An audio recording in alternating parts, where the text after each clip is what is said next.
Seigneur, merci pour la vie.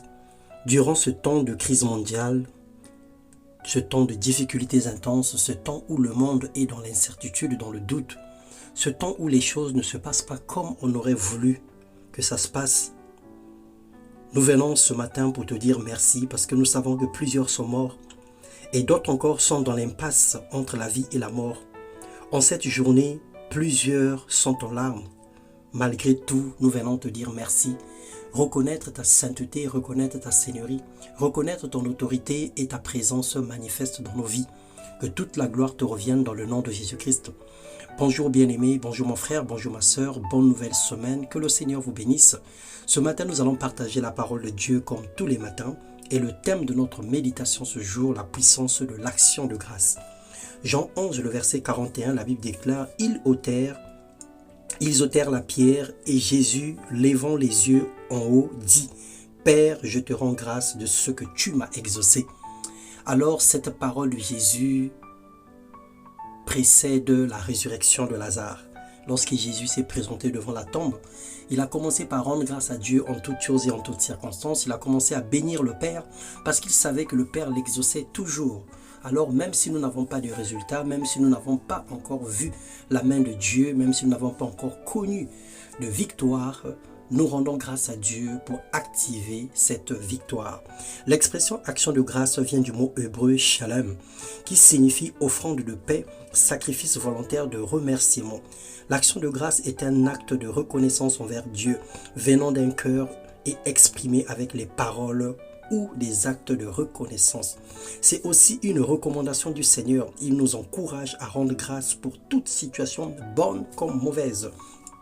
1 Thessaloniciens 5, 18 nous en parle, Ephésiens 5, 20 également nous dit « Rendez grâce en toutes choses, car c'est à votre égard la volonté de Dieu en Jésus-Christ. » Jésus voulait donner une leçon de foi en exaltant la puissance de Dieu devant la tombe de Lazare. C'est aussi une façon d'affirmer la souveraineté de Dieu et d'accepter sa volonté en toutes choses, à tout moment, pour toute situation, car c'est lui qui est le maître des temps et des circonstances, selon Jean 11, le verset 41 et Colossiens 4, le verset 2. La reconnaissance nous ouvre des portes. Ce qui compte pour Dieu, c'est l'acte et l'intention avec laquelle elle est faite. Sa puissance est liée intimement à sa valeur. Plus grande est ton action de grâce, plus grande est la joie du Seigneur. Sachant que la joie du Seigneur est notre force. Philippiens 4, 6 nous en parle.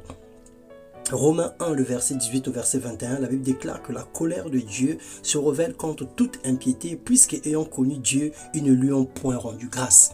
Il y a des personnes qui ont vu la main de Dieu, il y a des personnes qui ont été merveilleusement visitées par le Seigneur, mais se sont rétrogradées, éloignées de Dieu. Aujourd'hui, ils sont loin de la présence de Dieu à cause de leur ingratitude.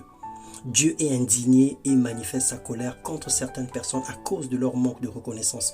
Combien sont capables de jeûner et prier pour demander à Dieu ses faveurs, parmi tant combien reviennent pour rendre grâce à Dieu. Lorsque le Seigneur a étendu sa main, lorsque le Seigneur a manifesté sa gloire, peu reviennent pour dire merci. Cette attitude d'ingratitude, par contre, provoque la tristesse dans le cœur de Dieu. Et les 9 autres, où sont-ils? Posa la question. Jésus posa la question aux disciples dans Luc 17, le verset 17. Il y avait 10 lépreux, il a guéri les 10, mais un seul est venu pour dire merci. Dis avec moi ce jour que je crois en la puissance de l'offrande. Je crois en la puissance de l'action de grâce. En effet, elle libère la faveur de Dieu dans ma vie au nom de Jésus-Christ. Ce matin, nous prions que le Seigneur renouvelle en nous un esprit de louange et de reconnaissance continuelle dans les bons comme dans les mauvais moments. Je refuse de me plaindre, je choisis de bénir Dieu à tout moment et en toutes circonstances, car je crois que ma reconnaissance déclenche le miracle sur ma vie dans le nom puissant de Jésus-Christ. Et une semaine bénie, une semaine prospère, une semaine pleine de grâce et que la main de Dieu ne s'éloigne pas sur vos vies et que la joie du Seigneur soit votre force à tout moment, en tout lieu et en toutes circonstances. Dans le nom de Jésus-Christ. Amen.